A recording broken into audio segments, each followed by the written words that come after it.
था बंदर है तो बड़ा विचित्र, बंदर होना चाहिए दुराचारी, ये है ब्रह्मचारी। बंदर से ज्यादा दुराचारी कौन है?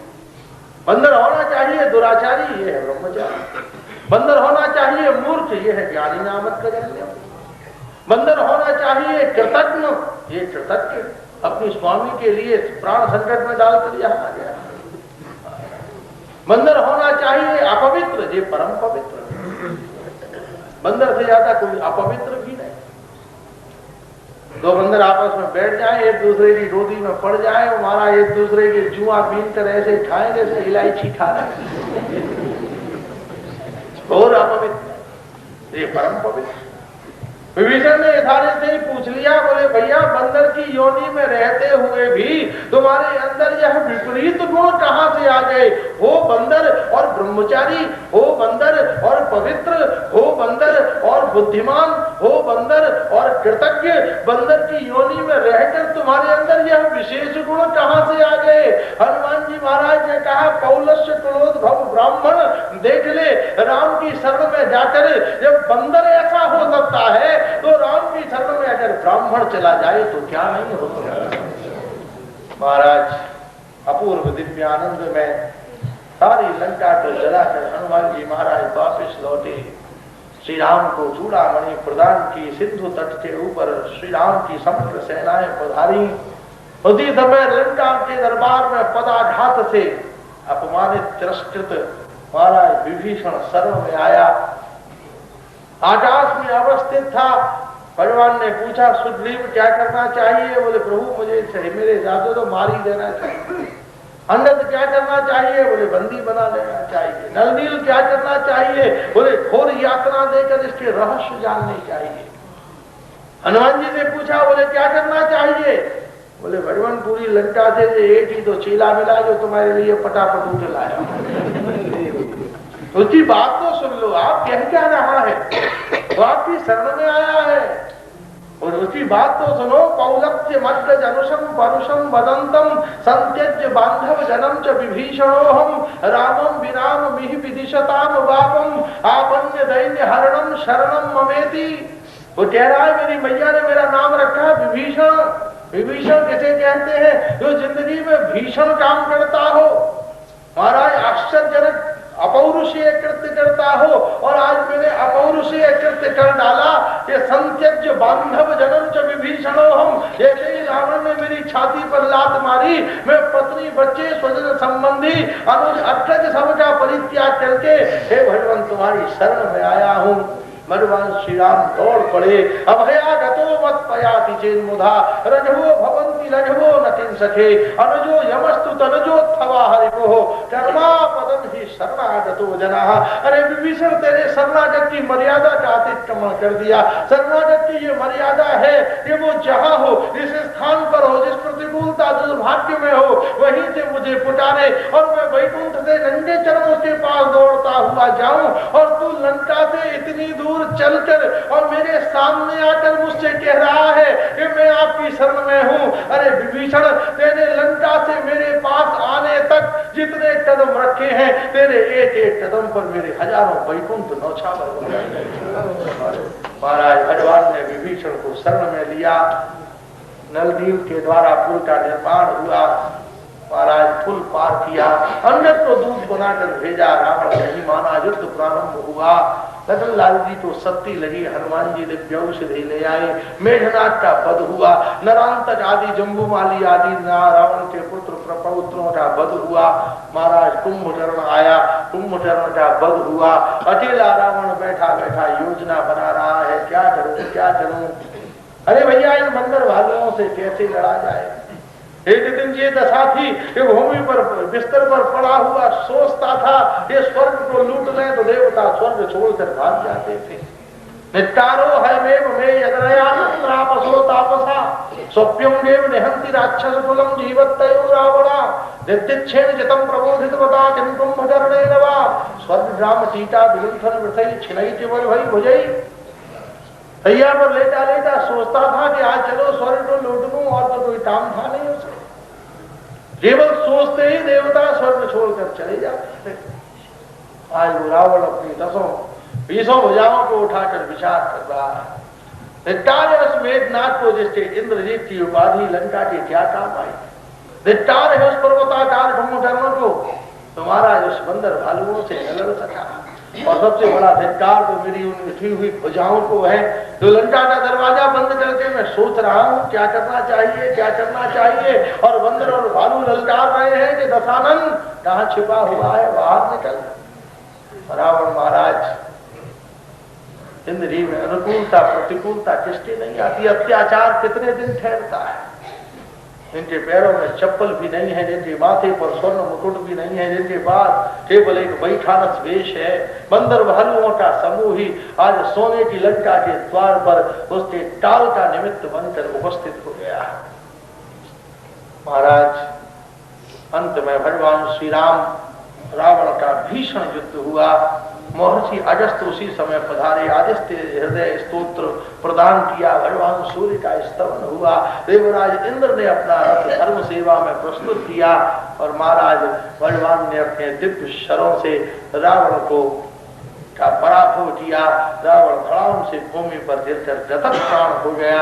जय जयकार होने लगी। लंका के सिंहासन के ऊपर विभीषण का राज्याभिषेक हुआ। अग्नि विमान में सीता जी का आनयन हुआ।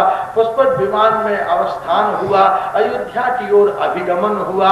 अयोध्या में भरतलाल जी के साथ श्री राम का मंडल में मिलन हुआ। भरतलाल जी भगवान ने कहा, भरत पिताजी ये राज्य आपको दे गए हैं, आप संभालो। भगवान ने भरतलाल जी ने कहा, भैया पिताजी को मुझे राज्य देने का अधिकार ही नहीं है। महाराज मनु के बने हुए विधान को देख लो, उसमें स्पष्ट है कि बड़ा लड़का ही राजा बनेगा। पिताजी को यहाँ सत्ता हस्तांतरण करने का अधिकार ही नहीं है।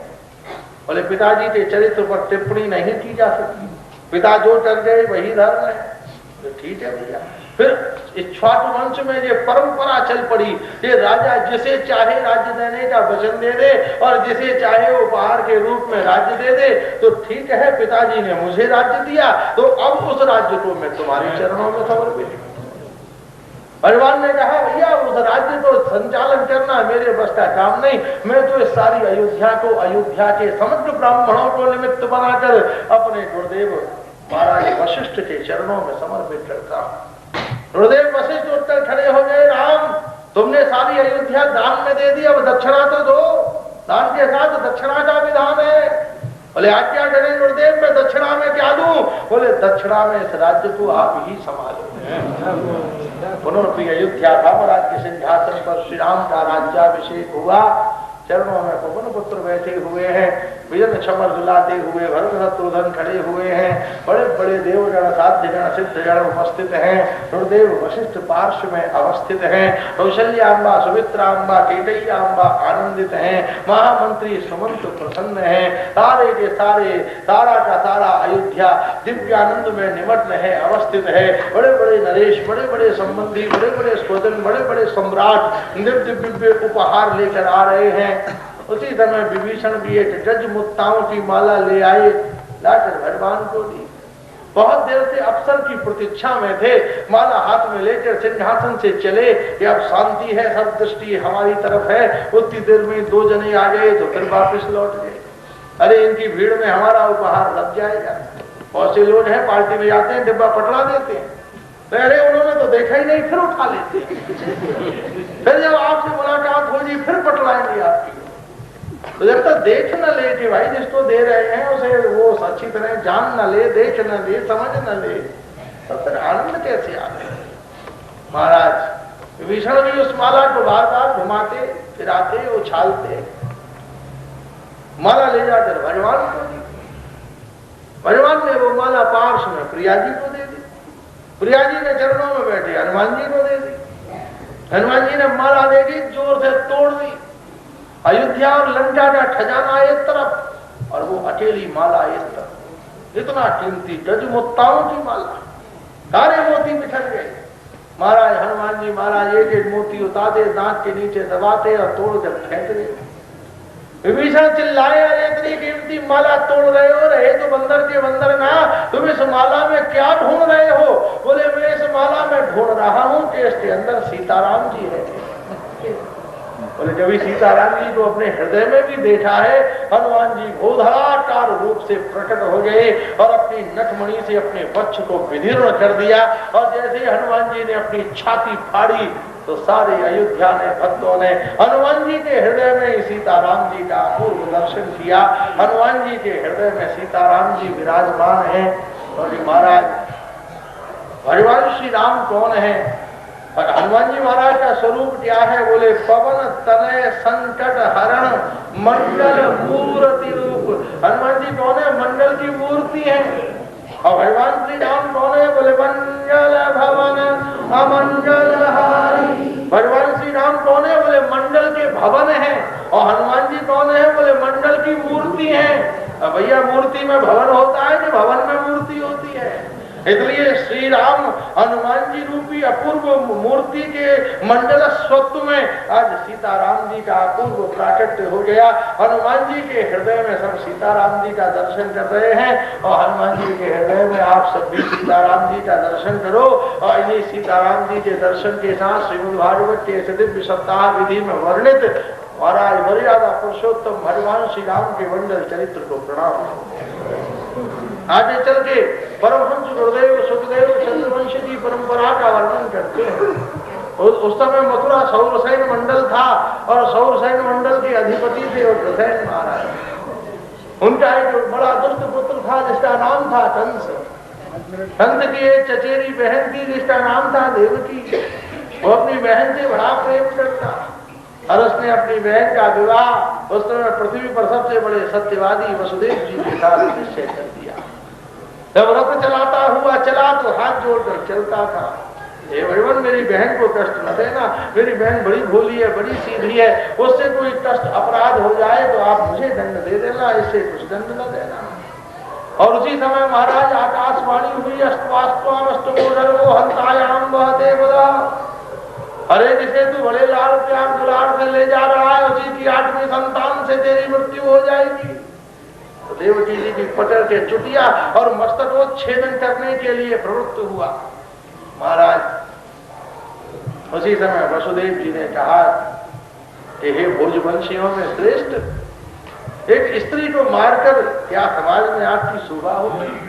और विवाह के समय में अपनी बहन को मारकर, स्त्री के रूप में भी अपनी बहन को मारकर, क्या बलवानों में आप स्वाभिमान पूर्वक रह सकेंगे? फिर आकाशवाणी में महाराज इस देवकी से कोई खतरा थोड़ी ना है कि 8वीं संतान से खतरा है। मैं वचन देता हूं कि प्रत्येक संतान आपको देता जाऊंगा। महाराज वसुदेव जी का एक और भी नाम है आनक गंधवी। वसुदेव जी का जन्म हुआ तो देवताओं ने डिम डिम घोष किया कि पृथ्वी के ऊपर एक महान सत्यवादी का जन्म हो रहा है। महाराज कंस ने देवकी वसुदेव जी को छोड़ दिया। 1 वर्ष के बाद प्रथम संतान पैदा हुई। वसुदेव जी उसे लेकर पहुंचे, कंस ने हृदय से लगाकर लौटा दिया कि वो पहली से क्या मतलब है, 8वीं लेकर आना। आकाशवाणी में तो 8वीं की चर्चा हुई थी। देवता घबरा गए, बोले भैया इस दुष्ट के अंदर करुणा कहां से आ गई? बोले भगवान का अवतार मालूम पड़ता है, अब स्थगित हो जाएगा, कंस के अंदर करुणा आ गई, अब भगवान अवतार क्यों लेंगे? नारद जी बोले चिंता मत करो, मैं अभी करुणा को कठोरता में बदले देता हूँ। नारायण नारायण नारायण। नारद जी की सबसे दोस्ती, भगवान से भी दोस्ती और भगवान के शत्रुओं से भी दोस्ती।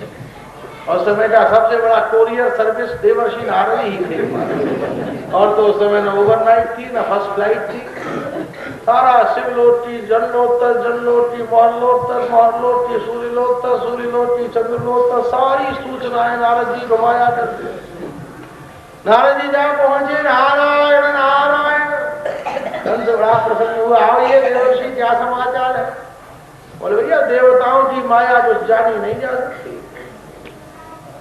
महाराज कोई भी चीज ऊपर से नीचे तक क्रमबद्ध लटका दो और फिर 2 मंजिल वाले से पूछो 8वीं कौन सी है तो नीचे की तरफ इशारा करता है, और नीचे खड़े से पूछो आठवीं कौन सी है तो ऊपर की तरफ इशारा करता है। इधर ये पता नहीं देवता किधर से गिनना शुरू किया। महाराज वो पहले को आठवां न समझ रहे हो और तुम महाराज आठवें को आठवां समझो। देख महाराज किताबों की गणित से जिंदगी की गणित बहुत दूर होती है, बड़ी अलग होती है। वरदान की गणित का ये क्रमबद्ध गणित से कोई लेना देना नहीं। एक गुरुजी पढ़ाते थे अपने विद्यालय में विद्यार्थियों के, भैया एक बाड़े में 10 भेड़ बंधी हुई थी, उसमें से एक भेड़ चली गई, कितनी बची?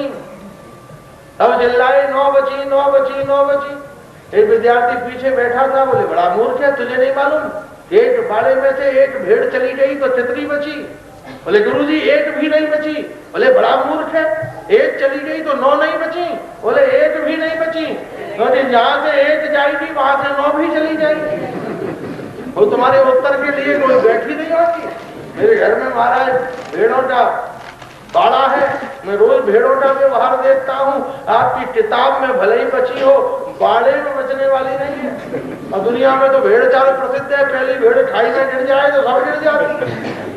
और समाज में भी क्या है, भेड़ चाल ही तो है। एक ने टेढ़ा चश्मा पहना, सबने पहनना शुरू कर। लोगों ने ताली बजानी शुरू की, पड़ोसी ने देखा ये ताली बजा रहे हैं, उसने भी बजानी शुरू कर। अरे भाई तेरे को ताली बजाई? बोले इसलिए बजाई कि वो ये ना समझे कि मैं मूर्ख नहीं हूँ। भाई मेरे पल्ले नहीं पड़ा कि ताली बजाने का क्या रहा। एक दूसरे को देख देख कर वो ऐसा कर रहा है हम भी करें, वो ऐसा कर रहा है हम भी करें। आखिर आप बुद्धिमान हो। नारायण नारायण इसकी बुद्धि घूमी। इसने कहा कौन चक्कर में पड़े, पहला मारा, दूसरा मारा, तीसरा मारा, चौथा, पांचवा, 6 पुत्रों की हत्या कर डाली।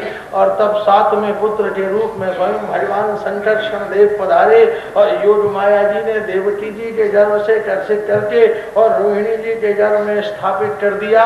और फिर 8वें गर्भ के रूप में स्वयं भगवान पधारे। तमद्भुतम बालकमं भुजे क्षणं चतुर्भुजं शंखगदायुधायुधं श्रीवत्सलक्ष्मं जलशोभितौस्तुभं पीतांबरं सांद्रपयोजसौभगं। देवकी वसुदेव जी ने कहा भैया ये आप श्रीमन नारायण के रूप में आ गए, हम तो आपको बाल गोपाल के रूप में चाहते थे। बोले अभी मैं प्रकट हो जाता हूँ तो मुझे गोकुल में भैया यशोदा के यहाँ छोड़ आना।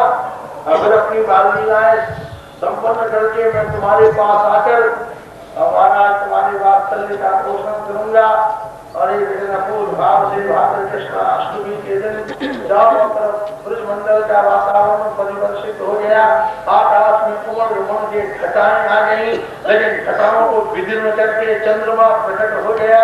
चंद्रमा कहता हे बादलों तुम पीछे रहो, भगवान चंद्रवंश में पैदा हो रहे हैं। बादल कहते हे चंद्रमा तुम पीछे रहो, भगवान मेरा रंग लेकर प्रकट हो रहे हैं। मेघवर्णम शुभांगम। और चंद्रमा और मेघों के विवाद का लाभ उठाकर बीच बीच में से तारे भी निकल आते। महाराज गहन बादल उनके ऊपर पड़ती हुई चंद्रमा की किरणें और उससे निकलते हुए तारे, ऐसा प्रतीत होता था कि मानो देवकी जी की प्रसूति का ग्रह की छत पर सिल्वा सितारे लगाकर किसी ने चंद्रोबा भी लगा दिया। अपूर्व शोभा होती थी क्षितिज की। अपूर्व भाव से महाराज खानों से मणियां निकल आई। अपने आप बिना सूर्य उदय की प्रतीक्षा किए हुए ही सरोवर में कमल खिल उठे। कमल और कुमुद आज दोनों ही एक साथ विकसित हो गए। धेनुओं के स्तनों से दूध की धारा बहने लगी। कंस के अत्याचारों से क्षुब्ध हुए, भयभीत हुए ब्राह्मण उठकर स्वस्ति वाचन करने लगे। चारों तरफ एक अलौकिक अनिर्वचनीय वातावरण छा गया। और उसी समय रात्रि के ठीक 12 बजे महाराज एक चांद चला पुंसाम कृष्णस्तु भगवान स्वयं वसुदेव रहे साक्षात। भगवान वसुदेव रहे साक्षात भगवान पुरुष परः। आज से पहले जितने भी अवतार हुए हैं उसमें घोषणा हुई कि भगवान प्रकृति परः, और इसमें घोषणा हो रही है कि भगवान पुरुष परः। अतः ये भगवान का अवतार नहीं हो रहा, सारे अवतार जिनमें से होते हैं वो साक्षात अवतारी ही पधार रहे हैं। ये भगवान का कोई अंश नहीं आ रहा है, ये संपूर्ण चांद जलापुंसाम कृष्णस्तु भगवान स्वयं वसुदेव रहे साक्षात भगवान पुरुष परः।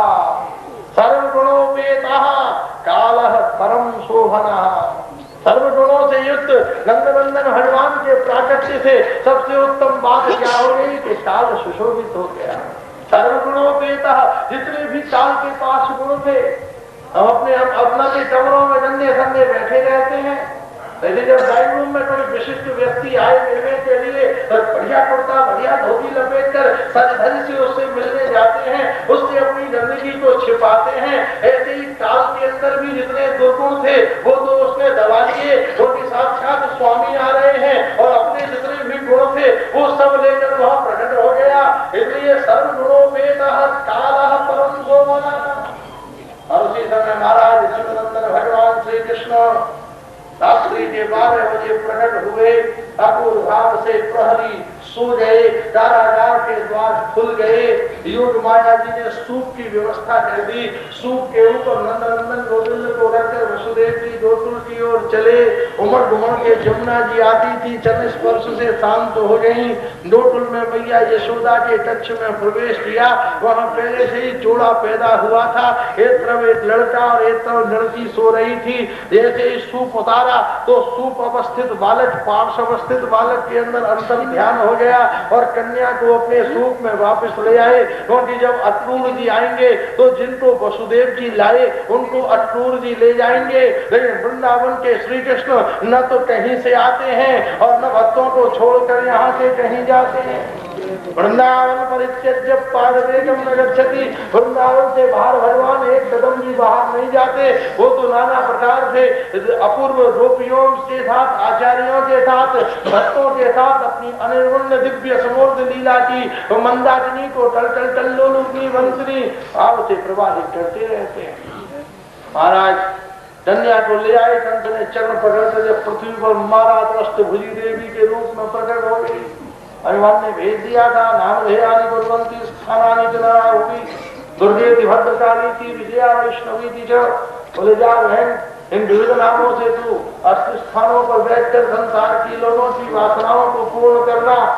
तो कामी आए उनकी कामनाएं पूर्ण कर देना। बोले अगर कोई प्रेमी आए तो, बोले प्रेमी आए तो वृंदावन भेज देना। बोले पहले मेरा चरण पत्र लिया है, इसलिए बतलाए देती हूँ कि तुझे मारने वाला है ब्रजमंडल के अंदर पैदा हो चुका है। संत ने बड़ी भारी सभा की। अजासुर बकासुर ब्रह्मासुर निष्ठासुर के सीधाना महाराज पूतना सबने अपने अपने विचार व्यक्त किए। तो अंत में निर्णय हुआ कि 10 दिन के अंदर जितने शिशु हुए हैं उन सबका वध करो। और पूतना महाराज बालखात में निष्णात विज्ञ पूतना है। पूतना से कहा भाई तुम सब बच्चों की हत्या के लिए जाओ। और पूतना सजने धजने के लिए चल पड़ी। तो उनकी माताएं बिना सजे धजे तो जाती नहीं। बड़े सजे धजे महाराज तो कहीं जाना उनके लिए संभव नहीं है। तो रात भर सजने धजने दो, जब ये सज धज के कल आएगी तब इसकी कथा तो कल करेंगे। अभी थोड़ी देर के लिए गोकुल चलते हैं। मैया यशोदा गहन निद्रा में, योग निद्रा में सो रही थी। और जैसे ही सूर्य उदय हुआ और मैया यशोदा के दिव्य गवाक्ष से सूर्य की दिव्य किरणें जब चरण चापन पूर्वक पार्श्व में लेके नीलमणि गोविंद के ऊपर जब श्वेत सूर्य की किरणें पड़ी तो ऐसा प्रतीत हुआ मानो नीलमणि के फर्श के ऊपर वीर बधूतियों का दल चल पड़ा। भगवान की असीम शोभा होती थी। नीलमणि का विग्रह चारों तरफ प्रकाशित होता था। उसी समय दौड़ती हुई रोहिणी जी आई और दरवाजा खोलते ही जैसे गोविंद को देखा उसी समय नृत्य करती हुई बाबा के पास दौड़ी। अरे बाबा बाबा बधाई हो नंद के आनंद भये।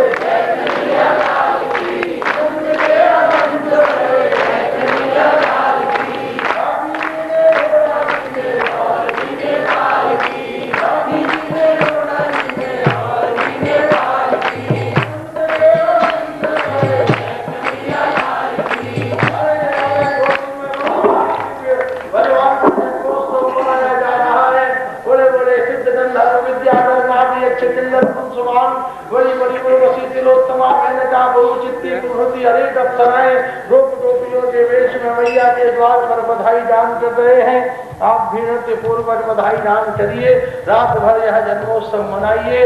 आगे की जो मधुर कथा होगी उसका कल वर्णन करेंगे। आज अपूर्व सौभाग्य का विषय है कि श्रीमद् भागवत की ही क्षमता है कि श्रीमद् महाप्रभु का भी जन्मदिन है और श्री कृष्ण का भी जन्मदिन है।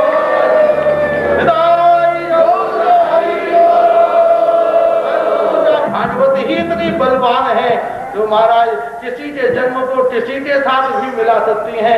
इसलिए यह श्रीमद् भागवत की अपूर्व कृपा सौभाग्य राशि है। ये दोनों जन्मोत्सव का आनंद लें, महाप्रभु के जन्मोत्सव का भी आनंद लें और श्री गोविंद के आनंद लें और सब आरती का दर्शन करके और माखन और दिव्य प्रसाद लेते हुए अपने घर में जाए। 10 मिनट वैष्णव जन महाराज नाम से बधाई राम करेंगे और फिर आरती का दर्शन करेंगे। नंद के नंद के नंद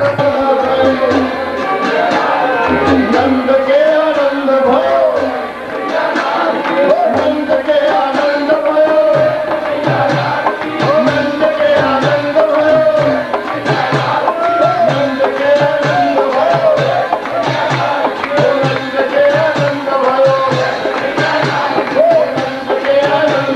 आनंद भयो,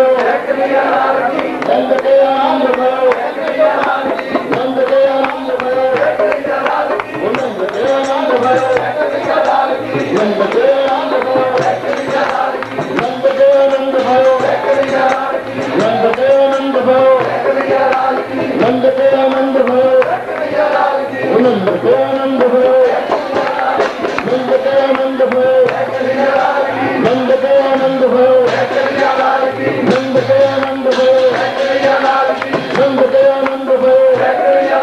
आनंद भयो, नंद के आनंद भयो, नंद के आनंद भयो, नंद